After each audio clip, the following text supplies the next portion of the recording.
আল্লাহ কেন মহাবিশ্ব সৃষ্টির ২.৫ লক্ষ বছর পর মানুষ সৃষ্টি করেছেন? আসসালামু আলাইকুম রহমতুল্লাহ। প্রিয় দর্শক, কোরআনুল করিমে আল্লাহ তাআলা মহাবিশ্ব এবং পৃথিবী সৃষ্টির বিষয়ে যে সকল আয়াত অবতীর্ণ করেছেন তাতে দেখা যায় মানুষকে তিনি ৬ষ্ঠ ধাপে সৃষ্টি করেছেন। প্রতিটি ধাপ সম্পন্ন করতে সময় লেগেছে ৫০,০০০ বছর। এ হিসেবে মহাবিশ্ব সৃষ্টির ২.৫ লক্ষ বছর পর মানুষকে সৃষ্টি করা হয়েছে। কিন্তু কেন মানুষকে এর আগে সৃষ্টি করা হয়নি? মানুষকে এত পরে সৃষ্টির কারণ কি? এর পেছনে কোনো রহস্য লুকিয়ে আছে কি? এ নিয়ে আজ আমরা আল কোরআন, হাদিস, রাসূল এবং পদার্থ বিজ্ঞানের আলোকে বিস্তারিত আলোচনা করব ইনশাআল্লাহ। মহাবিশ্ব সৃষ্টির সময়কাল। প্রিয় দর্শক, আল্লাহ তাআলা পবিত্র কোরআনুল করিমের একাধিক সূরার একাধিক আয়াতে মহাবিশ্ব সৃষ্টির সময়কাল বর্ণনা করেছেন। এ সকল আয়াত অনুসারে দেখা যায় আল্লাহ তাআলা ৬টি পর্যায়ে বা ৬ সময়কালে আসমান, জমিন এবং এ দুইয়ের মধ্যবর্তী সবকিছু সৃষ্টি করেছেন। যেমন সূরা ফুরকানের ৫৯ নম্বর আয়াতে রয়েছে, তোমাদের রব হচ্ছেন সেই আল্লাহ যিনি আসমান সমূহ ও জমিন ৬ দিনে সৃষ্টি করেন, অতঃপর তিনি আরশের উপর সমাসীন হন। তিনি পরম করুণাময়, সুতরাং এ বিষয়ে তোমরা তাকেই জিজ্ঞেস করো যে সম্যক অবগত। এছাড়া সূরা আরাফ, সূরা হাদিদ এবং সূরা হুদেও একই কথা বর্ণনা করা হয়েছে। ৭ আসমান, ৭ জমিন এবং এ দুইয়ের মাঝখানে যা কিছু আছে সব কিছু আল্লাহ তাআলা ৬ সময়কালে সৃষ্টি করেছেন। তবে সব কিছু তিনি একসাথে সৃষ্টি করেননি, বরং ধাপে ধাপে সৃষ্টি করেছেন। সবার আগে ৭ আসমান ও জমিনের মৌলিক কাঠামো সৃষ্টি করেছেন। এরপর ভূমণ্ডল সৃষ্টি করেছেন। ভূমণ্ডল সৃষ্টির পর ভূমণ্ডলের মধ্যকার বিভিন্ন জিনিস সৃষ্টি করেছেন। সর্বশেষে ৭ আসমানকে স্তরে স্তরে সুবিন্যস্ত করেছেন। এভাবেই সম্পন্ন করা হয়েছে মহাবিশ্ব ও মানুষের সৃষ্টি। সৃষ্টির এই ৬ পর্যায়ে কখন কি সৃষ্টি করা হয়েছে, কোন সময়কালে কি কি সৃষ্টি করা হয়েছে সে বিষয়ে রাসূলুল্লাহ সাল্লাল্লাহু আলাইহি সাল্লামের হাদিস থেকে নির্দিষ্ট তথ্য পাওয়া যায়। সহিহ মুসলিম আবু হুরায়রা রাদিয়াল্লাহু থেকে বর্ণিত, রাসূলুল্লাহ সাল্লাল্লাহু আলাইহি সাল্লাম বলেন, আল্লাহ তাআলা শনিবার দিন মাটি সৃষ্টি করেন এবং এতে পর্বত সৃষ্টি করেন রবিবার। সোমবার গাছপালা সৃষ্টি করেন, মঙ্গলবারে বিপদাপদ সৃষ্টি করেন, নূর সৃষ্টি করেন বুধবারে। বৃহস্পতিবার পৃথিবীতে পশু পাখি ছড়িয়ে দেন এবং জুম্মার দিনের শেষ মুহূর্তে অর্থাৎ আসর থেকে নিয়ে রাত পর্যন্ত সময়ের মধ্যবর্তী সময়ে সর্বশেষ মাখলুক আদমকে সৃষ্টি করেন। বাইবেলের বুক অব জেনেসিস বা আদি পুস্তকেও প্রথম দিন জমিন সৃষ্টির কথা রয়েছে এবং ধারাবাহিক বর্ণনায় পৃথিবীতে সাগর, মহাসাগর, গাছপালা, উদ্ভিদ, আলো, পশু পাখি সৃষ্টির কথা রয়েছে। প্রতিটি ধাপে ধাপে বিভিন্ন জিনিস সৃষ্টি এক পর্যায়ে রয়েছে। ঈশ্বর দেখলেন প্রতিটি জিনিসই বেশ ভালো হয়েছে। তখন ঈশ্বর বললেন, এবার এসো আমরা মানুষ সৃষ্টি করি। সুপ্রিয় দর্শক, লক্ষ্য করে দেখুন, এতক্ষণ ধরে যা কিছু বর্ণনা করা হলো সবগুলো সূত্র থেকে দুটি বিষয় স্পষ্টভাবে বোঝা যায়। এক, আল্লাহ তাআলা ৬ দিবসে সব কিছু সৃষ্টি করেছেন এবং মানুষকে প্রথম দিকে নয় বরং শেষ দিকে সৃষ্টি করা হয়েছে। এখন কথা হলো ৬ দিবস বলতে ঠিক কি কি বোঝানো হয়েছে এবং মানুষকে এত পরে সৃষ্টি করার কারণটা কি? ৬ দিবস বলতে কি বোঝায়?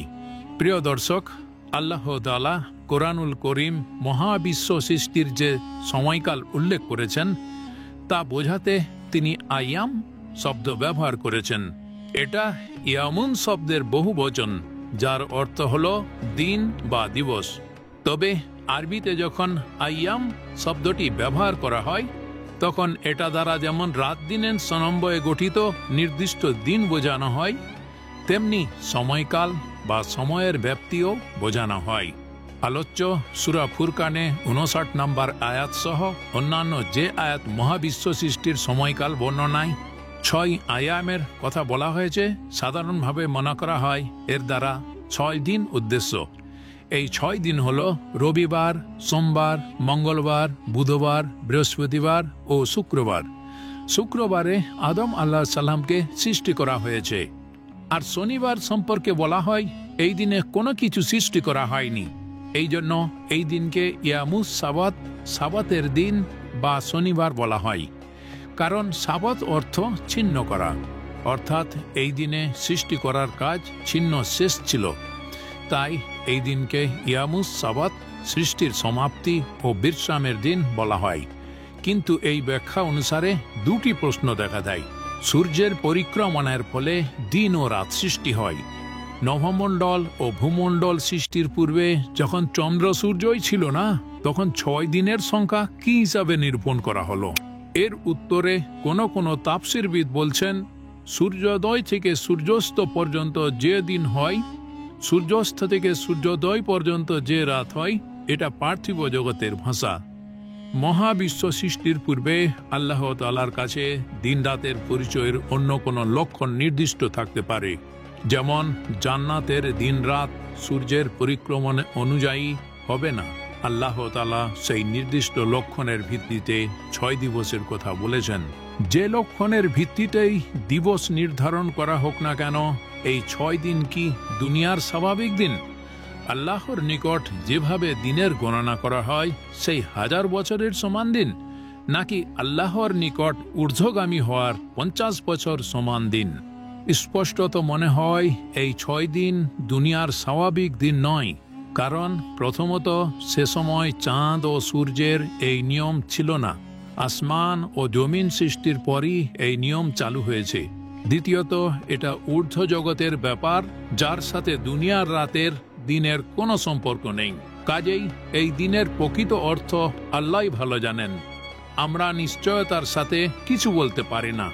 তবে বাহ্যত এতটুকু মনে হয়, এখানে আল্লাহর নিকট যেভাবে দিনের গণনা করা হয় সেই 1000 বছরের সমান দিন, অথবা আল্লাহর নিকট ঊর্ধ্বগামী হওয়ার 50,000 বছর সমান দিন উদ্দেশ্য, অর্থাৎ আপেক্ষিক দিন উদ্দেশ্য। কারণ সময় আপেক্ষিক। আইনস্টাইনের থিওরি অফ জেনারেল রিলেটিভিটি সূত্র থেকে আমরা জানি, ভর যত ক্ষুদ্র সময় তত দ্রুত। এর কারণে সময় অথবা ঘড়ির হার নির্ভর করে গতি এবং গ্র্যাভিটির উপর। যদি কোনো ঘড়ি অতি গতিতে থাকে এবং এটি যদি একটি শক্তিশালী মধ্যাকর্ষণ বলে থাকে, তাহলে ঘড়িটি ধীরে চলবেই। একটা উদাহরণ দেওয়া যাক। ধরুন দুটি ঘড়ি আছে, একটি ঘড়ি প্লেনের মধ্যে রাখা অথবা মহাবিশ্বের কোনো এক নভোযানে রাখা, আর একটি আপনার সাথে। এখন নভোযান যদি আলোর গতিতে ছুটে চলে আর তা যদি একটি শক্তিশালী মধ্যাকর্ষণে থাকে, তাহলে ওই ঘড়িটি পৃথিবীতে রাখা ঘড়ির চেয়ে ধীরে চলবে। সম্ভবত এ কারণে আল কোরআনে জান্নাত জাহান্নামের সাথে পৃথিবীর সময়ের তুলনা করা হয়েছে একদিন বনাম 1000 বছর হিসাবে। যেমন পবিত্র কোরআনে ইরশাদ হচ্ছে, আল্লাহ তাআলা সূরা হজ 47 নম্বর আয়াতে বলছেন, আপনার পালনকর্তার কাছে একদিন তোমাদের গণনার 1000 বছরের সমান। কোরআনের বর্ণনা অনুযায়ী জান্নাত জাহান্নাম পৃথিবীর চেয়ে অতি বৃহৎ। তাহলে থিওরি অফ জেনারেল রিলেটিভিটি অনুযায়ী সময় পৃথিবীর থেকে অধিক ভর বিশিষ্ট বা বিরাট কোনো বস্তুর কাছে অতি ধীরে অতিক্রমণ করে। অতএব সময় পৃথিবীর চেয়ে জান্নাত জাহান্নামে অধিক ধীরে ধীরে চলে। তাই জান্নাত জাহান্নামের সময় সম্পর্কে বলা হয়েছে, সেখানের একদিন পৃথিবীর গণনার হিসেবে 1000 বছরের সমান। আবার কিছু ক্ষেত্রে তুলনা করা হয়েছে একদিন বনাম 50,000 বছর হিসেবে। যেমন ইরশাদ হচ্ছে, আল্লাহ বলেন সূরা মাআরিজ 4 নম্বর আয়াতে, ফেরেশতাগণ এবং রূহ এমন একদিনে আল্লাহর দিকে ঊর্ধ্বগামী হয় যার পরিমাণ 50,000 বছর। সম্ভবত এখানে পৃথিবীর সময়ের সাথে ওয়ার্ম হোলের সময়ের তুলনা করা হয়েছে, কারণ ফেরেশতারা হয়তো মহাবিশ্বে বিচরণের জন্য ওয়ার্ম হোল ব্যবহার করে। ওয়ার্ম হোল ব্যবহার করে আল্লাহর দিকে ঊর্ধ্বগামী হয় বা আল্লাহর আরশ পর্যন্ত যাতায়াত করে। কোরআন বলছে আল্লাহর আরশ হলো পুরো মহাবিশ্ব থেকেও প্রশস্ত। তাহলে আল্লাহর আরশের ভর কত? অকল্পনীয় পরিমাণ বেশি। অতএব আল্লাহর আরশের ভর যেহেতু পৃথিবী ও মহাবিশ্বের চেয়ে অনেক অনেক বেশি, তাই সেখানে সময় অত্যাধিক ধীরে অতিক্রমণ করে। তাই আল্লাহর আরশের দিকে ঊর্ধ্বগামী হওয়ার সময় সম্পর্কে বলা হয়েছে সেখানে একদিন পৃথিবীর গণনার হিসেবে 50,000 বছরের সমান। যাই হোক, আলোচ্য ক্ষেত্রে যদি 1000 বছরের সমান দিন উদ্দেশ্য হয়, তাহলে দেখা যাচ্ছে মানুষকে মহাবিশ্ব সৃষ্টির প্রথম দিকে নয়, বরং শেষ দিকে ষষ্ঠ দিবস সৃষ্টি করা হয়েছে। অর্থাৎ মানুষকে মহাবিশ্ব সৃষ্টির কমপক্ষে 5000 বছর পর সৃষ্টি করা হয়েছে। আর যদি 50,000 বছর সমান দিন উদ্দেশ্য হয়, তাহলে দেখা যাচ্ছে মানুষকে মহাবিশ্ব সৃষ্টির কমপক্ষে 2.5 লক্ষ বছর পর সৃষ্টি করা হয়েছে।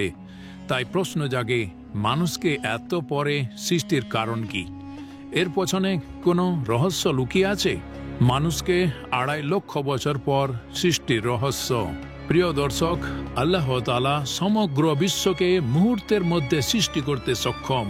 স্বয়ং কোরআনুল কর্মেও বিভিন্ন ভঙ্গিতে একথা বারবার বলা হয়েছে। কোথাও বলা হয়েছে, এক নিমেষের মধ্যে আমার আদেশ কার্যকারী হয়ে যায়।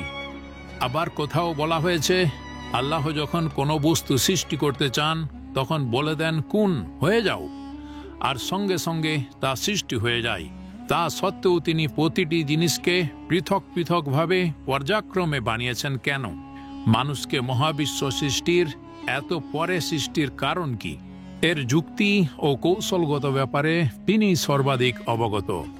তফসিরবিদ সৈয়দ ইবনে জুবাইর রহমতুল্লাহর মতো কোনো আলেম এর যৌক্তিকতা সম্পর্কে বলেন, আল্লাহ তাআলার মহাশক্তি নিঃসন্দেহে এক নিমেষে সব কিছু সৃষ্টি করতে পারে, কিন্তু মানুষকে বিশ্ব ব্যবস্থা পরিচালনার ধারাবাহিকতা ও কর্মতৎপরতার শিক্ষা দেওয়ার উদ্দেশ্যেই এতে 6 দিন ব্যয় করা হয়েছে।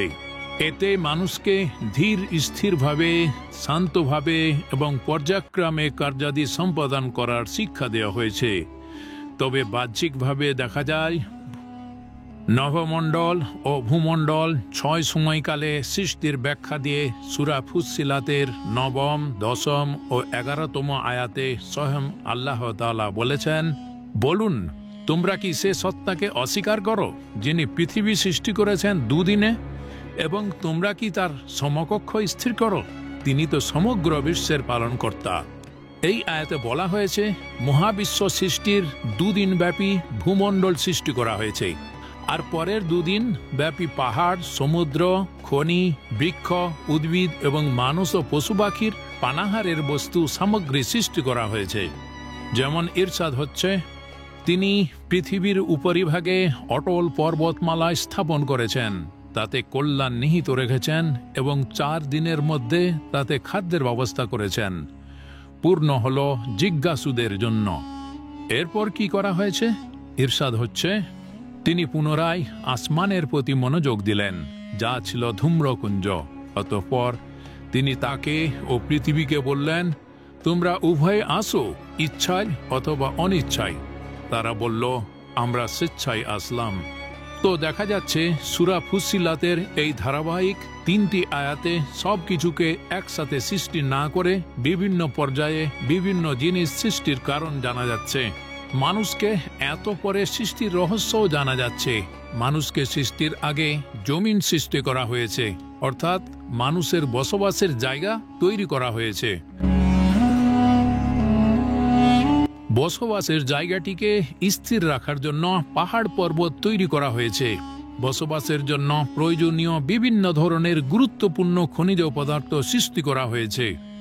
পাশাপাশি খাদ্যদ্রব্য সৃষ্টি করা হয়েছে চলাচলের জন্য, দিক নির্ণয়ের জন্য, সময় নির্ধারণের জন্য এবং পুষ্টির প্রধান উৎস হিসাবে চাঁদ ও সূর্য দ্বারা আসমানকে সুবাসিত করা হয়েছে। এবার যখন আসমান ও জমিনের সমন্বয়ে মানুষের বসবাসের জন্য প্রয়োজনীয় সবকিছু পূর্ণ হয়েছে, তখনই কেবল মানুষকে সৃষ্টি করা হয়েছে। যদি মানুষকে এগুলো তৈরি করা ব্যতীত সৃষ্টি করা হতো, এ সকল প্রয়োজনীয় উপকরণ তৈরি করার আগেই সৃষ্টি করা হতো, তাহলে সেটা হতো অত্যন্ত অযৌক্তিক কাজ।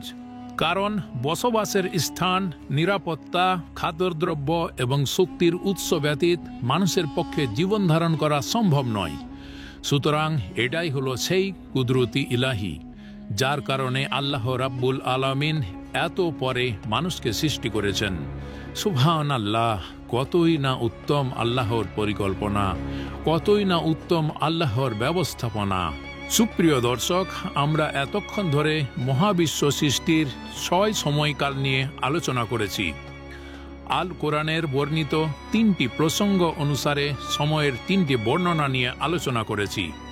যে 3টি সময়ের পরিপ্রেক্ষিতে আয়াতগুলো নাজিল হয়েছে, সেগুলোর একটির সময়কে অন্যটির সাথে তুলনা করা যায় না, কেননা 3টি বিষয়ে আলাদা ও ভিন্ন ভিন্ন। তাই মহাবিশ্ব সৃষ্টির সময়কাল এবং মানুষকে অনেক পরে সৃষ্টি সম্পর্কে বলা যায়। যদিও আল্লাহ তাআলা হও বললেই সব কিছু হয়ে যায়, তবুও আল্লাহ তাআলা পুরো মহাবিশ্ব সৃষ্টি করেছেন 6টি পর্যায়ে। আল্লাহ তাআলা দীর্ঘ সময় ধরে এসব সৃষ্টি করেছেন। কিন্তু দীর্ঘ সময় ধরে সৃষ্টি করেছেন মানে এই নয় যে তিনি হও বললেই সব সৃষ্টি হয় না। অবশ্যই তিনি হও বলার সাথেই সব কিছু সৃষ্টি হয়ে যায়, কিন্তু তিনি ইচ্ছা করেই কোনো কোনো কাজ দীর্ঘ সময় ধরে পরিকল্পনা করে করেন বা উপযুক্ত পরিবেশ তৈরি করার পর করেন। যেমন আল্লাহ তাআলা চাইলেই আদম আলাইহিস সালামের উপর পবিত্র কোরআন অবতীর্ণ করতে পারতেন, অথচ তা তিনি করেননি। ঠিক তেমনি তিনি 6টি পর্যায়ে এই মহাবিশ্ব সৃষ্টি করেছেন। তার মানে এই নয় যে তিনি একেবারেই সৃষ্টি করতে পারেন না, অবশ্যই পারেন, কিন্তু কোনো বিশেষ উদ্দেশ্যই তিনি তা করেননি। বিশেষ হিকমতের কারণে তিনি তা করেননি, বরং প্রকৃতির সবকিছু ধারাবাহিক ও নিয়মবদ্ধভাবে করেছেন, যেন তা মানুষের জন্য উপযোগী ও শিক্ষণীয় হয়। তাছাড়া আল্লাহর নিকট প্রত্যেকটি বস্তুর একটি নির্দিষ্ট সময়সীমা আছে। আমাদের আলোচ্য ক্ষেত্রে আসমান, জমিন, গ্রহ, নক্ষত্র সৃষ্টি করা এবং নিজ নিজ কাজে নিয়োজিত থাকার কথা উল্লেখ করে আল্লাহ তাআলা মূলত নিজের অসীম শক্তির কথা বর্ণনা করেছেন। প্রত্যেক বুদ্ধিমান মানুষকে চিন্তার আহ্বান জানিয়েছেন যে পবিত্র সত্তা এই বিশাল মহাবিশ্ব সৃষ্টি করেছেন এবং বিজ্ঞচিত্ত অবস্থার অধীনে এটাকে পরিচালনা করতে সক্ষম। তার জন্য এসব বস্তুর ধ্বংস করে পুনরায় সৃষ্টি করাও সম্ভব, মোটেও কোনো কঠিন কাজ নয়। আল্লাহ রাব্বুল আলামিন আমাদের সকলকে পর্যায়ক্রমে মহাবিশ্ব ও মানুষ সৃষ্টি এবং বিশ্ব ব্যবস্থা পরিচালনার ধারাবাহিকতা থেকে শিক্ষা অর্জন করার তৌফিক দান করুন। চিন্তা ভাবনা, ধীর স্থিরতা ও ধারাবাহিকতা সহকারে কাজ করার তৌফিক দান করুন। আখিরাত ও আল্লাহর পুনরায় সৃষ্টি সক্ষমতার উপর ঈমান আনার তৌফিক দান করুন। আমিন।